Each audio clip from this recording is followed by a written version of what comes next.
बाजार में बुल्स का जोश, हाई निफ्टी 25,900 के पार निकलकर नए शिखर पर पहुंचा। भारतीय एयरटेल, एचडीएफसी बैंक, एसबीआई और एमएनएम ने भरा जोश। सेंसेक्स और मिड कैप भी नई ऊंचाई।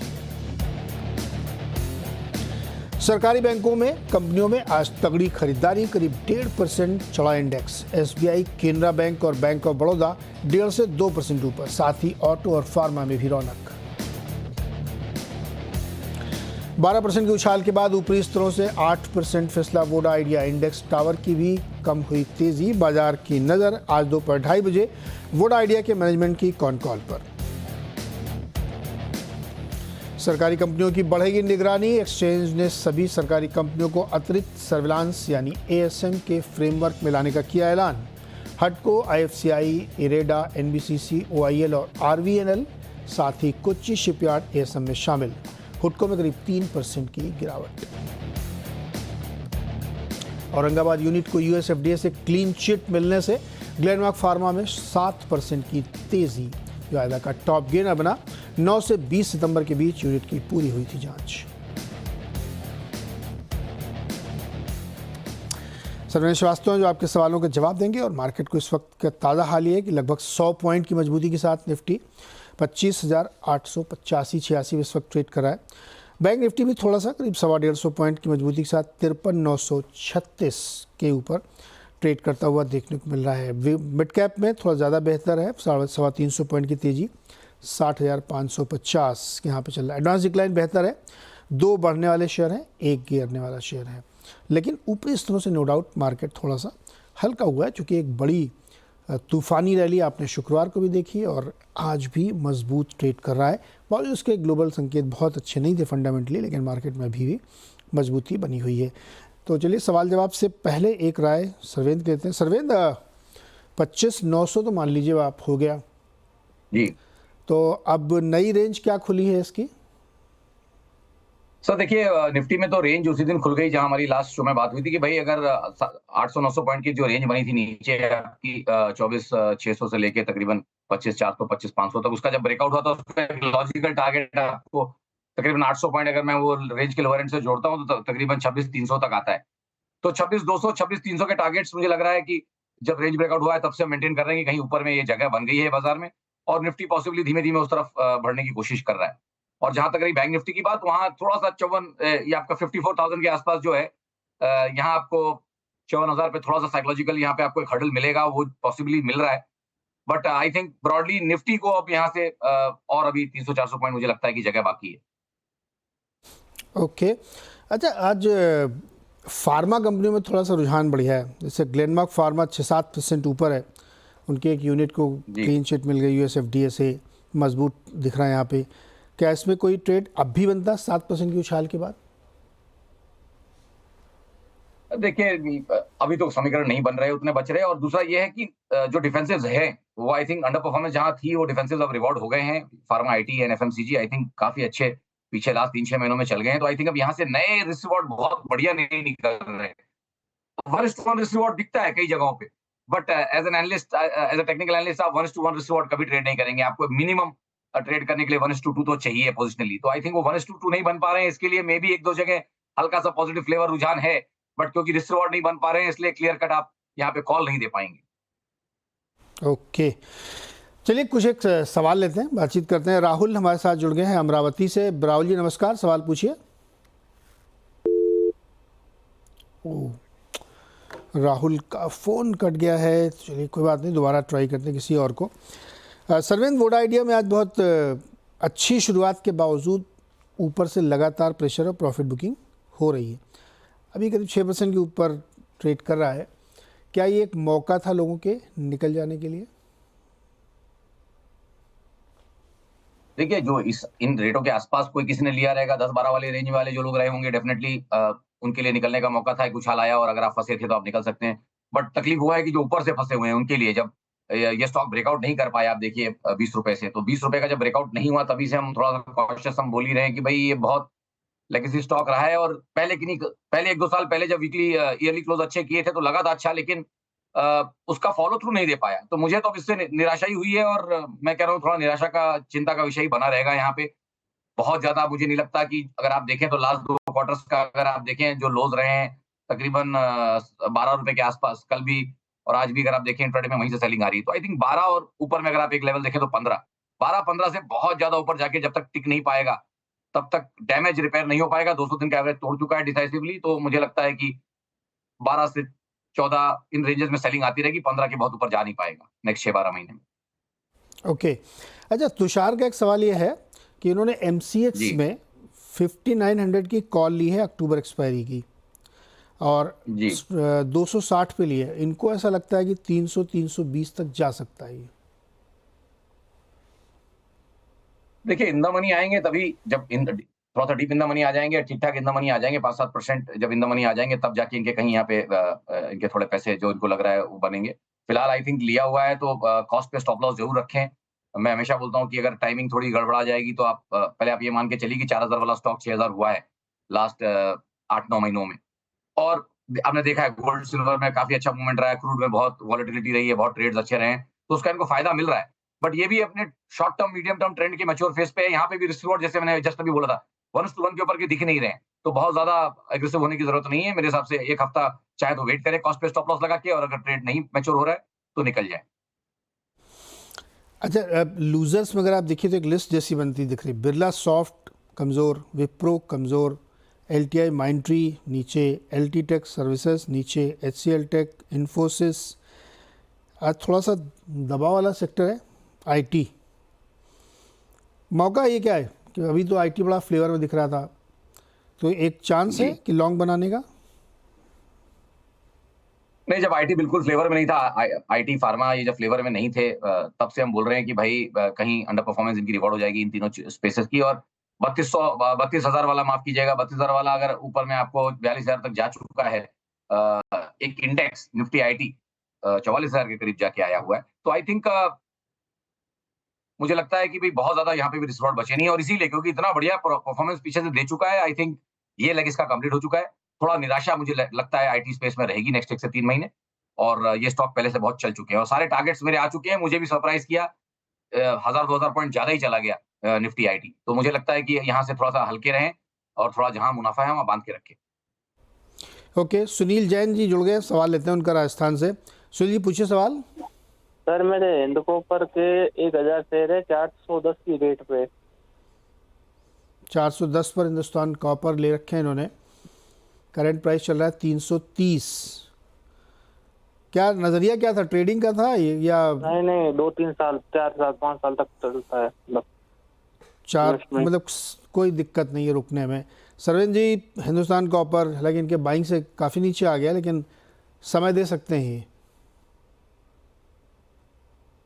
देखिए थोड़ा स्टॉक अच्छा था, बट बात यही है कि स्टॉक अच्छा बट ट्रेड में थोड़ा लेट आए हैं और ये मल्टी क्वार्टर करेक्शन में ये फंसा हुआ है। मुझे तो अभी तक वही लग रहा है कि पुल बैक के ही केसेस है, क्योंकि जहां मार्केट नए हाई पे हाई मारा जा रहा है, ये पिछले अपने डिक्लाइन का हार्डली आई थिंक 30% भी रिट्रेसमेंट नहीं कर पाया। तो ये कहीं थोड़ा सा वीकनेस का संकेत है। बहुत ज्यादा अगर यहाँ से पुल बैक थोड़ा सा एक्सटेंड होगा तो मुझे लगता है कि कहीं 340-350 के स्तर आएंगे, बट शायद इनका भाव उतना नजदीक नहीं पहुंचे। बट मेरी राय तो ये रहेगी इनको कि अगर नीचे का पेन झेल सकते हैं, 4 साल बोल रहे हैं, तो फिर पेन झेलने के लिए इनको मैं बता दूं, मुझे वर्स्ट केस में 250 भी लगता है। तो अगर उतना और एक 70-80 रुपए पेन झेल सकते हैं तो खड़े रहें, नहीं अन्यथा उछालों में निकलें और नीचे में दोबारा री एंट्री करने की कोशिश करें। ऐसी मेरी राय रहेगी। ओके, उछालों में निकलने की राय है, जब और नीचे आएगा तब री एंट्री करिएगा। राहुल चड्डा का सवाल लेते हैं। मदरसन सुमी की 210 वाली कॉल लिया है 8.5 रुपये में, पैसा बनेगा क्या इसमें?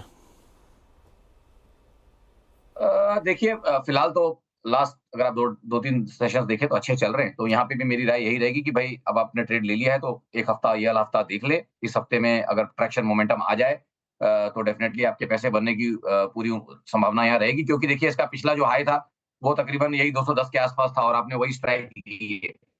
तो आपको चाहिए 210 का ब्रेकआउट और एक एटलीस्ट एक क्लोज उसके ऊपर। तो आई थिंक ये हफ्ता वेट कर ले, अगर 210-215 का ब्रेकआउट आ रहा है तो फिर बने रहे, अन्यथा हफ्ते के एंड तक इसको जैसा भी है एग्जिट करके निकले। ओके, भूपेंद्र कुमार बिलासपुर से हमारे साथ जुड़ रहे हैं। भूपेंद्र जी का सवाल लेते हैं। भूपेंद्र जी नमस्कार, पूछिए सवाल। नमस्कार सर, मैंने हुडको का 500 शेयर लिख रखा हूँ सर 330 के भाव पे, क्या करना चाहिए उसके लिए जानकारी दें। 330 के भाव पे ले रखा हुआ है, अभी चल रहा है 243। बहुत नीचे आ गया है आपका भूपेंद्र जी। यस सर, लॉस है सर अभी। तगड़ा लॉस। हाँ सर। लॉस बुक करने के लिए तैयार हैं क्या आप? नहीं सर, अभी मैं होल्ड कर सकता हूँ। ठीक है सरवेन जी, होल्ड कर सकते हैं, ये लॉस बुक नहीं करना चाहते। नहीं देखिए, इनके पास अब ज्यादा कोई चारा नहीं रहा है। स्टॉक इन्होंने लेते वक्त नहीं सोचा कि 50 वाली चीज 350 हुई है और उसके एरिया, उन एरियाज के आसपास कहीं चढ़ गया। 7x हो चुका ऑलमोस्ट, कितना आई थिंक 2-2.5 साल में, या सो आई थिंक 2-2.5 साल भी नहीं, 2 साल के अंदर में ही ये 7x हुआ है। तो ऐसा चले हुए स्टॉक्स में हमेशा थोड़ा सा निराशा कभी कभी आगे चल के आती है, और वही डार्लिंग स्टॉक्स जब बन जाते हैं तो थोड़ा तकलीफ रहती है। ये पहले भी एक बार डार्लिंग था। सबसे इंपॉर्टेंट इनको समझना यह है कि ये पहले भी एक बार डार्लिंग था और पहले भी इसकी बहुत पिटाई हो चुकी है।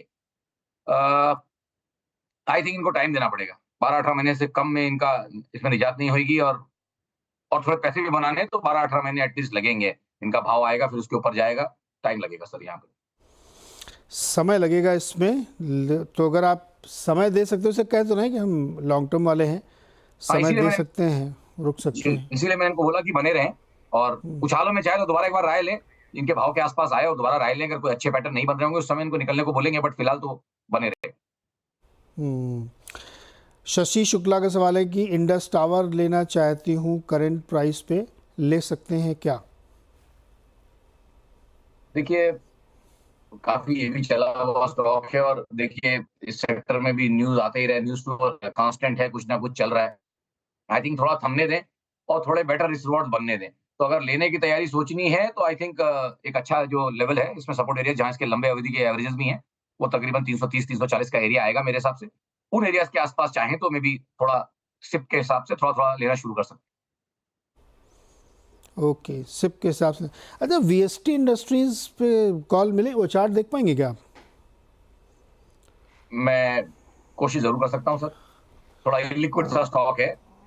वही तो, देखिए आसानी से मिल कभी ट्रेड होता है और कभी छोड़ देते हैं। करेक्ट, नहीं, छोड़ निकल तो गया है, दीजिए। कभी अच्छे से कभी आसान। जी नहीं, थोड़ा सा देखिए, थोड़ा स्पाइकी ट्रेड्स हैं। जब जब वॉल्यूम्स नहीं होते हैं इसमें तो 1-8 लाख शेयर ही वॉल्यूम होते हैं, जब वॉल्यूम्स होने लगते हैं कभी तो 1 करोड़ शेयर भी ट्रेड हो जाते हैं। तो ऐसी चीजें जिसमें कंसिस्टेंट वॉल्यूम नहीं है, वॉल्यूम में वेरिएंस ऑलमोस्ट 100x का, 1 लाख और 1 करोड़, और बड़ा स्पाइकी वॉल्यूम सिग्नेचर है, तो आई थिंक ये ट्रेडिंग स्टॉक तो बिल्कुल नहीं है, और हाई बीटा है।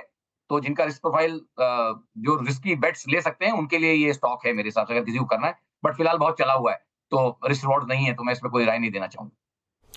ओके, रितेश सिंह हमारे साथ जुड़े हैं जमशेदपुर से। रितेश जी नमस्कार, सवाल पूछिए सर। नमस्कार सर। सर मेरे पास 80 रुपया का ONGC 100 शेयर है, तो उसको होल्ड कर दूं या सेल कर दूं? होल्ड कर सकता हूं 2-3 साल और। अरे कब लिया था 80 रुपए का? तो बहुत पहले लिया था क्या? जी जी, बहुत पहले लिया था सर। 80 वाला 300 के लगभग पहुंच गया। जी सर। सरवन जी, इनका तो अच्छा था, 80 वाला 300 के लगभग पहुंच रहा है, क्या करना चाहिए इनको? सर बहुत बढ़िया ट्रेड इनके पास, लॉन्ग टर्म में इनको लेना है, रखना है। बहुत अच्छा ट्रेड इनके पास, जिस भाव से फंसा है उस भाव से इनकी 12% की डिविडेंड यील्ड है। 12 से भी ज्यादा रहेगी, मतलब मैंने मोटा मोटा back of the envelope calculation किया, तकरीबन 3 इनका आज के भाव से इतना नीचे का भाव है, आराम से इनके यील्ड यहाँ पे 12% की डिविडेंड यील्ड है। तो 80 रुपए के हिसाब से इतनी बढ़िया डिविडेंड यील्ड बन रही है, और अगर आपको पैसे की जरूरत नहीं है, 12% आपके बन रहे हैं, फिर आप क्यों निकलना चाहेंगे? बने रहिए। हाँ, तो क्यों निकलना है भाई, आप बने रहिए इसमें। जी जी ठीक है सर। और रितेश एक जी कोई स्टॉक है दिक्कत सर, नहीं। कौन सा? IRFC है सर, 24 रुपया में 630 शेयर सर। इसमें भी सर होल्ड कर सकता हूँ 2-3 साल। ये कितने में लिया था? 30 रुपए में? नहीं 24 में सर। 24 रुपए में लिया। लगो ये भी देखो कहाँ लिया इन्होंने, 24 में लिया 160। सरवेन जी इस पे क्या करें? जी, अरे तो मालिक ये 220 रुपए में, 230 रुपए में क्या कर रहे थे जब 220 का भाव था, और हम उस समय बोल रहे थे कि ये सारे डार्लिंग स्टॉक्स हैं, इनका थोड़ा सा चाल चलन सही नहीं लग रहा है, तो थोड़ा एटलीस्ट वहां पे अगर 1/3 1/4 भी मुनाफा, 1/4 के आराम से वहां पे अगर 1/7 1/8 मुनाफा भी बांधते थे, तो भी इनका सारा का सारा शेयर्स फ्री हो जाता था। अभी भी आई थिंक डिसेंट प्रॉफिट में, मेरी राय तो यही रहेगी, अगर उछाला है 180 की तरफ तो आई थिंक 1/6 इनको बेचना चाहिए, इनके रिमेनिंग स्टॉक्स फ्री हो जाएंगे। ओके, तो 1/6 बेचेंगे, रिमेनिंग फ्री हो जाएंगे। ONGC होल्ड करके रखिए, कोई दिक्कत नहीं। ट्रेड अच्छे लिए आपने, काफ़ी अच्छे लेवल्स पे लिए थे। एक छोटा सा ब्रेक और उसके बाद कुछ और सवाल। आपका सवाल जवाब का सिलसिला फिर शुरू करते हैं। सरोज कुमार सेठ कोलकाता से हमारे साथ जुड़ रहे हैं। सरोज जी बताइए क्या सवाल? ना सर, मेरे पास अमर राजा बैटरी है 1440 का 100 पीस, और ONGC है सर 300 पीस है, 307 का बाइंग है। तो सर कैसे क्या है? ओके, मैं एक एक करके लेता हूँ। अमर राजा पहले बताइए सरवेन जी। जी 1440 में लिया इन्होंने। तो देखिए यहाँ पे मैं इनको यही बोलूंगा कि आई थिंक कॉस्ट के इनके आसपास ही है। एक मल्टी वीक करेक्शन यहाँ पे डेफिनेटली चल रहा है, तो आई थिंक जिस तरह का करेक्शन चल रहा है लग तो रहा है कि ऊपर की तरफ ही ब्रेकआउट आएंगे, और ये लकी रहे तो इनको तकरीबन 1680 1700 के लेवल्स यहाँ ऊपर में इनको आते हुए दिख जाएंगे। बट मेरी राय इनको ये रहेगी कि एक स्टॉप अभी कॉस्ट के एकदम पास में भी है, तो एकदम नया ट्रेड समझ के इनको बोल रहा हूँ कि नया ट्रेड लिया है इन्होंने, तो इसमें एक स्टॉप लॉस भी जरूर मेरे हिसाब से यहाँ पे लगाएं, और आई थिंक 1280 का एक स्टॉप लॉस अगर मेंटेन करेंगे तो बहुत अच्छा रहेगा। ओके, और दूसरा वाला ओएनजीसी, इनकी लेकिन बाइंग प्राइस काफ़ी ऊपर, 300 के ऊपर के है। जी जी, देखिए तो देखिए मर्ज देख के, नफ्स देख के इनके लिए चीज भी इनके लिए राय भी पलट सकती है, लेकिन ठीक है। आई थिंक अभी भी देखिए बहुत इंपॉर्टेंट चीज ये है इनके लिए जानने के लिए कि भाई क्रूड बहुत 70 के लेवल को डिफेंड कर रहा है, और लास्ट 18-20 महीने से कर रहा है, और 2 राउंड हो चुके हैं इसके पहले 70 से 95 100 के, और मुझे फिर से वापस लग रहा है कि ये जो सेटअप्स में इसने वापस होल्ड कर लिया उस लेवल को, तो थर्ड राउंड भी लग सकता है ऊपर का। तो आई थिंक ट्रेड में बने रहें, ओएनजीसी को फायदा मिलेगा, और इनको अपना भाव एटलीस्ट एक बार पुल बैक में मिल जाएगा, ऐसा मेरा मानना है, एज लॉन्ग एज ये अपने लंबे अवधि के एवरेज को ब्रेक नहीं कर रहा है, जो तकरीबन अराउंड 270 के आसपास है। तो आई थिंक 268 पे एक स्टॉप लॉस रख ले मेरे हिसाब से, अगर रखना चाहें, और उछालों में एक बार दोबारा राय भी ले, और शायद उछालों में अच्छे सेटअप्स बन जाए तो इनके पैसे भी अच्छे ठीक ठाक बन जाए। ओके, तो ओएनजीसी पे ये राय बनती है। चलिए नेक्स्ट क्वेश्चन है शिवम का आगरा से। शिवम, सवाल पूछिए। जी sir, good morning. Good morning. Sir मैंने 100 शेयर ली हुई टाटा टेक्नोलॉजी की एट द रेट 1100। तो सर मैं इसको 2-3 साल के लिए अगर होल्ड करूं तो क्या कितना रिटर्न मिल सकता है मुझे? 2-3 साल के लिए अगर आप होल्ड करें तो कितना रिटर्न मिलेगा? सरवीन जी, सवाल तो बड़ा सरल सा है इनका। जी, देखिए अपनी इसकी लाइफ साइकिल को ही स्टडी करना पड़ेगा, जितनी भी है, जितनी भी महीनों की है, 1 साल की है तकरीबन। तो उस लाइफ साइकिल में इसका हाईएस्ट जो लेवल रहा है वो लिस्टिंग के समय आई थिंक 1400 रुपए का लेवल था। तो अगर आप अभी फिलहाल सोचेंगे तो इसकी लाइफ साइकिल के हिसाब से ही सोचिए कि भाई 1400 तक गया है, तो आई थिंक 1400 तक का आपको पैसा यहाँ बन सकता है, तो वो भी यहाँ से तकरीबन रफली अराउंड 30% होता है, which is a good gain. अगर 12-18 महीने का व्यू लें तो एक 30% का जगह यहाँ बनती है। बट इनके लिए समझने का ये बहुत जरूरी है कि लाइफ टाइम लो को भी ध्यान में, लाइफ साइकिल लो को भी ध्यान रखें कि इसकी जो लाइफ साइकिल लाइफ स्पैन का जो पूरा लो रहा है वो रहा है 970 पे। तो आई थिंक उस लेवल को भी इनको ध्यान रखना पड़ेगा। उस पे उसके नीचे किसी कारण से गया तो फिर और पिसाई हो सकती है। तो 970 के लेवल पे मेरे ख्याल से एक नजर रखें, और 6 से 9 महीने तो एटलीस्ट बने रहे यहाँ पे, 9 महीने तो एटलीस्ट बने रहे 970 के स्टॉप लॉस से। ओके, 970 थोड़ा डीप स्टॉप लॉस है, लेकिन क्योंकि ऊपर जाने की संभावना बहुत ज़्यादा है तो आप इसमें स्टॉप लॉस को ध्यान में रखते हुए 6 से 9 महीने कम से कम इसमें होल्ड करें, और ऊपर ब्रेकआउट आए तो फिर अच्छे ट्रेड्स इसमें मिल सकते हैं। चलिए नेक्स्ट क्वेश्चन है सुरेश अग्रवाल का लखनऊ से। सुरेश जी बताइए सवाल अपना। जी जी सर, मेरा सवाल है, मेरे पास जियो फाइनेंस है, 700 है, 260 रुपए के रेट से। जी, तो क्या किया जाए इसमें? सरवेद, इनका तो बहुत अच्छे प्राइस पे ट्रेड है जियो फाइनेंस पे, 260 पे, और चल रहा है 355, ऑलमोस्ट 100 रुपए पर शेयर का फायदा है। होल्ड करना चाहिए अभी क्या? देखिए थॉट यहाँ पे भी वही पिछले वाले चार्ट के हिसाब से कि भाई लाइफ साइकिल छोटी है, वही एक सवा साल का कहीं डेटा है इसमें, और 1 साल के तकरीबन डेटा आपको दिख रहा है यहाँ पे, और उसमें इसका नेचर विपरीत है। जहाँ टाटा टेक गिर रहा था, ये जब से लिस्ट हुआ है तब से एक लो बना के चल रहा है। तो अच्छे सेटअप्स हैं, मुझे लगता है फिलहाल इस मंथ का क्लोज भी अच्छा आ रहा है। इस मंथ का क्लोज गए मंथ के हाईज के आसपास ही है फिलहाल, तो आई थिंक उसके ऊपर क्लोज आएगा तो बढ़िया रहेगा, और मुझे लगता है इनको ट्रेड में बने रहना चाहिए। और अब जो इसका ऑल टाइम हाई है वो है तकरीबन 390-400 के आसपास। आई थिंक उन एरियाज को चैलेंज करेगा, ब्रेकआउट्स हुए तो और अच्छे टारगेट्स भी आपके लिए आएंगे। तो बने रहिए ट्रेड में एटलीस्ट 1 से 3 महीने, और रिव्यू करते रहिए। 400 के आसपास जब आए तब वहां से अलर्ट हो जाइए और ब्रेकआउट को देखिए कि हो रहा है कि नहीं। ओके, अच्छा, इस पर एक डिस्क्लोजर भी याद रखिएगा, जो आप चैनल देख रहे हैं और जो जियो फाइनेंस है, दोनों के मालिक एक हैं, तो इसलिए एक राय किसी और से ज़रूर लीजिए कोई भी फैसला करने से पहले। चलिए नेक्स्ट क्वेश्चन लेते हैं सीरीज मिश्रा का, और इनके पास IEX के 200 शेयर हैं जो इन्होंने 180 रुपये में ख़रीदे थे। अब ये जानना चाहते हैं कि एग्जिट करें या होल्ड करें, और अगर होल्ड करें तो लक्ष्य क्या होगा? देखिए इनको एक चीज बता दूं कि भाई ये स्टॉक का पहले ये समझ लीजिए कि इसका हाई जो लगा था वो लगा है 2021 में। 2021 के बाद से इसने पार्टिसिपेट नहीं किया है, मतलब नए हाईज नहीं लगा पाया है, खाली पुल बैक्स कर रहा है अपने पिछले फॉल के। आई थिंक एक डिसेंट अच्छा पुल बैक यहाँ हो चुका है। आई थिंक एक 60 तकरीबन 65-70% का एक रिट्रेसमेंट यहाँ हो गया है। और मेरी राय तो ये है कि भाई अब ट्रेलिंग स्टॉप लॉस का यहाँ इस्तेमाल करें।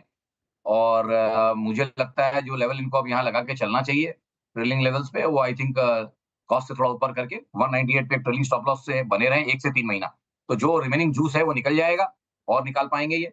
तो बीच बीच में राय लेते रहें, फिलहाल बने रहें। ओके, फिलहाल इस बनाने की सलाह है। सरन जी, गोदरेज प्रॉपर्टीज़ का स्टॉक देखिएगा 3078, आज जी। 3% ऊपर, लगभग 100 रुपये, काफ़ी अच्छे लेवल्स क्रॉस करते हुए दिख रहा है। और लगातार इससे थोड़ा बड़ा बड़ा चार्ट दिखाइए इसका, 1 महीने 3 महीने का, तो आइडिया लगे इससे कि ये अच्छी मूवमेंट इसमें देखने को मिल रही है। 3 महीने से फ्लैट था, या रादर 1% की कमज़ोरी है, लेकिन पिछले 1 महीने में 7% चला है। ये क्या एक्शन दिखाता है चार्ट पे कि 3 महीने में बिल्कुल फ्लैट या 1% नेगेटिव, और इसलिए 1 महीने में चल गया है? तो नीरज जी, हम जहाँ 3 महीने देखते हैं, हमारे जो 3 महीने ज्यादा इंपॉर्टेंट होते हैं वो होते हैं क्वार्टरली क्लोजेस। तो अब मेरे ख्याल से आई थिंक एक 4-5 सेशन वर्किंग डेज बचे होंगे इस क्वार्टर के एंड में। फिलहाल अब तक तो उसका कैंडल रेड है, मतलब अभी तक क्वार्टरली क्लोज नेगेटिव आ रहा है मेरे हिसाब से। तो आई थिंक बहुत जरूरी ये 4-5 दिन है इसके लिए कि पिछले क्वार्टर का क्लोज को क्लियर करेगा कि नहीं करेगा। और पिछले क्वार्टर क्लोज था 3207, तो अभी जगह है। आई थिंक अभी अभी कॉल लेने के लिए मैं कहूंगा इस स्टॉक में मेरे को 4-5 दिन आप दीजिए। जब ये क्वार्टर क्लोज हो जाए उसके बाद इसमें एक अच्छा ध्यान बनाएंगे। फिलहाल आई थिंक अगर है तो बने रहें और 4-5 दिन इसको वेट एंड वॉच पे डाल दें जिसके पास भी है, और देखें कि 3207 के ऊपर क्लोज हो रहा है कि नहीं। अगर नहीं हो रहा तो फिर यस डेफिनेटली एक बार एग्जिट। ओके, 3207 के ऊपर जाना ज़रूरी है इसका। कंटेनर कॉरपोरेशन ऑफ इंडिया दिखाइए जरा, 878 रुपये है फ्यूचर में इस वक्त, और इस स्टॉक में भी एक लंबे समय से हमको लगता है दबाव देखने को मिला। कंटेनर कॉरपोरेशन, कौन की बात कर रहा हूँ मैं? यस, ये है। इसका भी बड़ा दिखाइए 3 महीने और 1 महीने का। तो सरन चार्ट खोलिए इसका, इसमें भी लगातार प्रेशर है। कैसा लग रहा है आपको ये चार्ट पे? जी देखिए, जिसके पास ये चार्ट है, अगर सूटेबली वो इसमें इसमें इसमें उसने अपने एलोकेशन किए हुए हैं, तो उसके लिए तो कहाँ बुल मार्केट आया ही नहीं है। देखिए, क्योंकि 1200 वाली चीज हाई में तकरीबन 1200 के आसपास गई हुई चीज आपको अब यहाँ पे आज 880 रुपये मिल रही है। तो तकरीबन ऑलमोस्ट एक आप कहेंगे कि ऑलमोस्ट 25% के करीब करेक्शन यहाँ पे आपको दिखता हुआ, 25 से ज्यादा है आपको दिख रहा है। तो आई थिंक लंबी अवधि के एवरेजेस भी तोड़ दिए इसने। अब इसमें सरगर्मी भी चल रही है, न्यूज चल रही है, सर्विलेंस में जा रहा है। आई थिंक थोड़े दबाव बने रहेंगे यहाँ पे। मेरी तो राय हमेशा से यही रही थी। और ये इसने हाई भी लगा दिया था इलेक्शन के तुरंत बाद, तो लास्ट 6 महीने से परफॉर्म भी नहीं किया। ये अपने आप में एक संकेत था, लोअर टॉप लोअर बॉटम धीमे धीमे बनाता जा रहा है कि स्लो पॉइजन, जैसे जिसको हम बोलते हैं ना, स्लो पॉइजन के हिसाब से जा रहा था। और अब कंफर्म हो गया जब इसने अपने लंबी अवधि के एवरेज तोड़ दिए, 200 दिन के एवरेज तोड़ दिए हैं, और अब कंफर्म हो गया 950 के नीचे कि भाई ये अब एक डाउन ट्रेंड या बेयर मार्केट के ग्रिप में जा चुका है स्टॉक। तो आई थिंक उछालों में सेलिंग आती रहेगी। किसी के पास है तो आई थिंक उछालों में निकलते रहना चाहिए। बहुत ज्यादा 950,000 के ऊपर जाके टिक नहीं पाएगा। जब तक वो नहीं होता तब तक ट्रेंड चेंज नहीं है। यहाँ पे ट्रेंड नीचे का है। 1 महीने 7 दिन में 7.5%, 1 महीने में 11.5%, और 3 महीने में 19% से ज़्यादा ये स्टॉक गिर चुका है। 880 रुपये इस वक्त इसका प्राइस चल रहा है। कंटेनर कॉरपोरेशन ऑफ इंडिया लगातार दबाव बना है। हालांकि एक आज सुबह खबर भी थी कि ग्लोबल लॉजिस्टिक कंपनी फेडेक्स ने वार्निंग दी है प्रॉफिट की, रेवेन्यू नहीं आएगा ज़्यादा, तो पता नहीं उसका असर होगा कि नहीं होगा, लेकिन इस पे तो दबाव देखने को मिला। एक very quick call, United Spirits 1562 चल रहा है, थोड़ा कमज़ोर है आज, मौका है क्या कोई? देखिए, मौका तो है, बट बात वही है कि अगर आप शॉर्ट टर्म में ट्रेड करना चाहें तो, अगर आप शॉर्ट टर्म में ट्रेड करना चाहेंगे तभी आप यहाँ पे मौके लेंगे, नहीं तो 1 से 3 महीना, शॉर्ट टर्म हमारा 1 से 3 महीना होता है। अगर आप 1 से 3 महीने के लिए सोच रहे हैं तो मे बी यस, बट वैसे काफी चला हुआ स्टॉक है तो थोड़ा इसमें बहुत टाइट स्टॉप लॉस रहने चाहिए। तो मेरे ख्याल से अगर किसी को भी लॉन्ग साइड का कुछ भी रुझान है सर, अगर ध्यान में रखना है तो आई थिंक 1464 पे एक स्टॉप लॉस जरूर होना चाहिए यहाँ। ओके, ये रायबंदी यूनाइटेड स्पिरिट्स में। सरवन जी बहुत बहुत शुक्रिया जुड़ने के लिए और बातचीत करने के लिए। बहुत बहुत धन्यवाद। चलिए इसी के साथ एक छोटा सा ब्रेक, और ब्रेक के बाद देखिए आप खिलाड़ी नंबर 1।